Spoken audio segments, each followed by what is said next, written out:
Tonight, policemen, firemen, and citizens of Clyde gathered to remember those who died on 9/11, 13 years ago today. Yeah, the fire department has a memorial that actually includes a piece of steel from the Twin Towers. News 13's Kimberly King was there for the ceremony. And Kim, this gathering had special meaning for everyone there. It sure did, Darcel, including myself. I was actually in New York City when the attacks took place. I grew up in New York. I was on the Upper East Side of Manhattan. This ceremony tonight was poignant and absolutely showed reverence for those who died that day.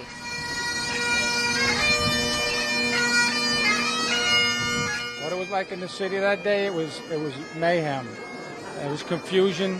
American flags flew on ladders pointing to the sky, the metal memorial pieces from the Twin Tower beams, with 5 special guests in Clyde wearing their badge of honor. From the New York City Fire Department, Angelo Quintana, Steve Boehm, Vinny Slazewski, and Ronnie LaFontaine.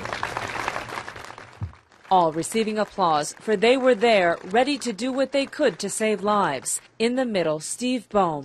He was at his home in Bushwick, Brooklyn, when the plane struck. Before the ceremony, he showed us his right forearm and the number 343, the number of firemen who died. He thinks of them all. For the civilians who went to work, doing out-of-stage work and never made it home.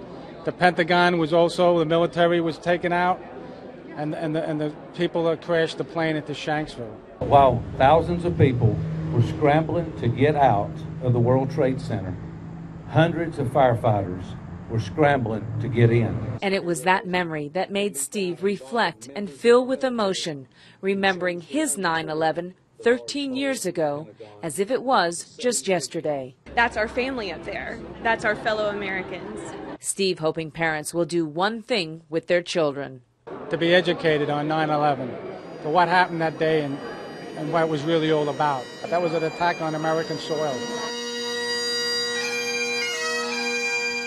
Should never be forgotten.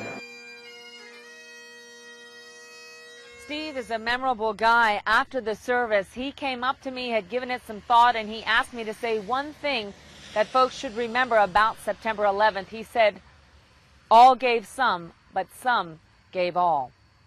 Reporting live in Clyde, Kimberly King, News 13.